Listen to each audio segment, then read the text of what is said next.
लक्ष्मी नारायण पंच तीर्थ का ये पहला कुआं गोमती तीर्थ जल है। इसमें समंदर के किनारे हैं, हवाओं का शोर बहुत है, शायद आवाज़ मेरी उतनी साफ ना सुनाई दे आपको, मजबूरी है। आगे बढ़ते हैं। अब ये आपके सामने दूसरा कुआं जाम्बुवती तीर्थ, स्कंद पुराण में इसका जिक्र है। ये पांचों कुओं का जिक्र स्कंद पुराण में है। आगे बढ़ते हैं अभी हम। ये तीसरा कुआं कुशावती तीर्थ।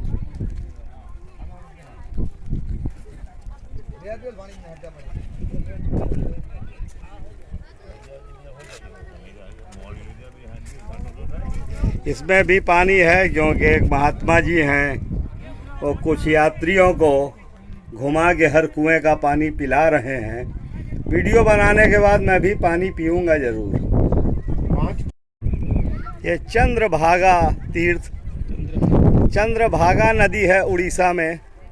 आप जब जाएंगे जगन्नाथपुरी तो वहाँ आपको दर्शन मिलेंगे।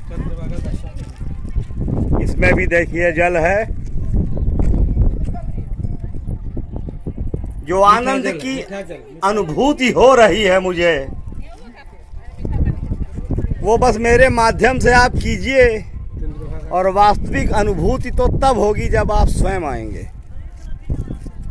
आखिरी कुआं जी, लक्ष्मणा तीर्थ। कहानी है कि 5 पांडव यहाँ आए थे और उन्होंने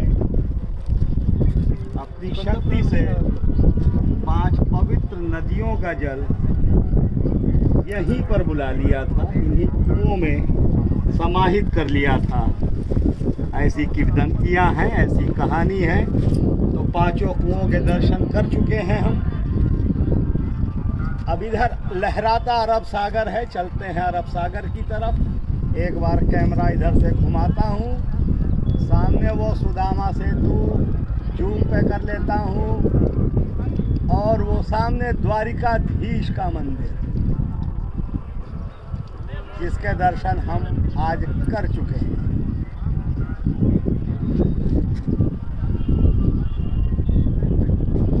तो संभवतः ये भी कोई वीडियो शूट कर रही हैं।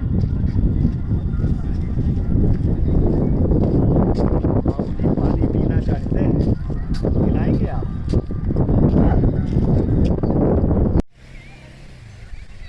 लक्ष्मी नारायण मंदिर में पांडवों द्वारा निर्मित 5 कुओं का जल पी के हम ये आ गए समंदर की तरफ।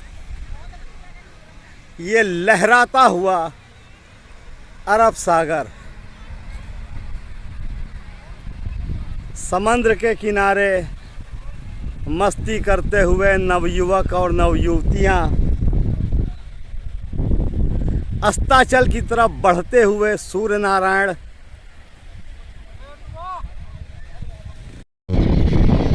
द्वारिकाधीश मंदिर के पीछे ये पंछियों का कलरव,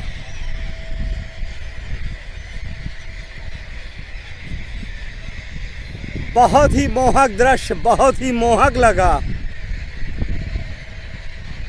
तो इसको हमने शूट किया।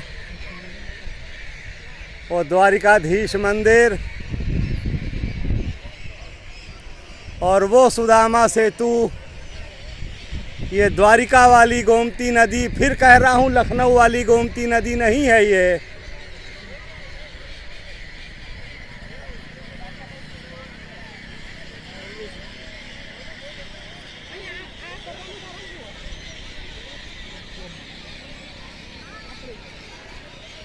वो देखिए उस तरफ सीढ़ियों पर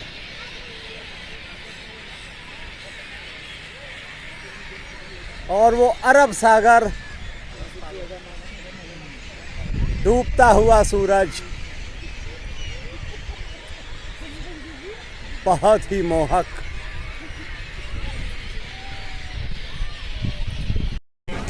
अरब सागर के पास थोड़ा वक्त गुजारने के बाद जब सूर्यास्त हुआ, सांझ ढली तो हम फिर से लौटे मंदिर की तरफ। मंदिर के बगल में मेरा होटल।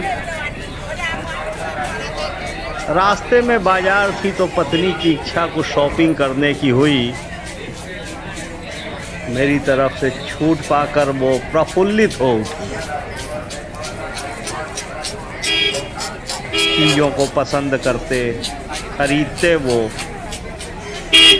लेकिन एकाएक मेरे मन में आया कि एक बार फिर से द्वारिकाधीश के दर्शन कर लिए जाएं।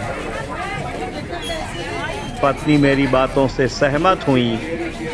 विचार ये किया गया कि जो कुछ भी खरीदारी होगी इसको सबको लॉकर रूम में रखा दिया जाएगा, क्योंकि मोबाइल वगैरह सब जमा करना ही पड़ता है।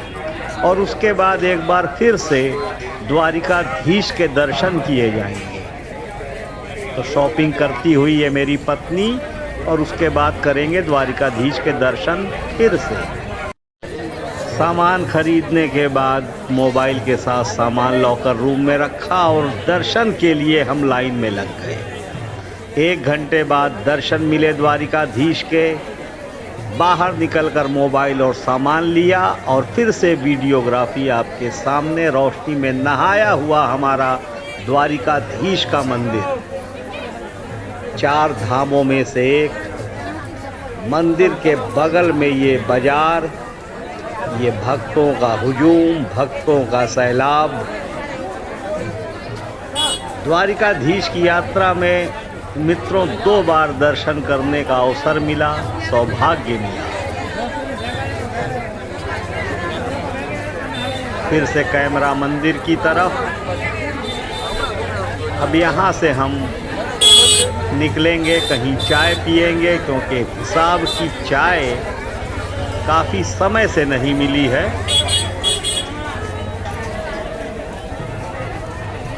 प्रसन्न मुद्रा में मेरी पत्नी। दर्शन इन्हें भी बहुत अच्छे मिले हैं और शॉपिंग भी इन्होंने भरपूर की है, तो प्रसन्न होना स्वाभाविक है। मनपसंद शॉपिंग और प्रभु के 2 बार दर्शन।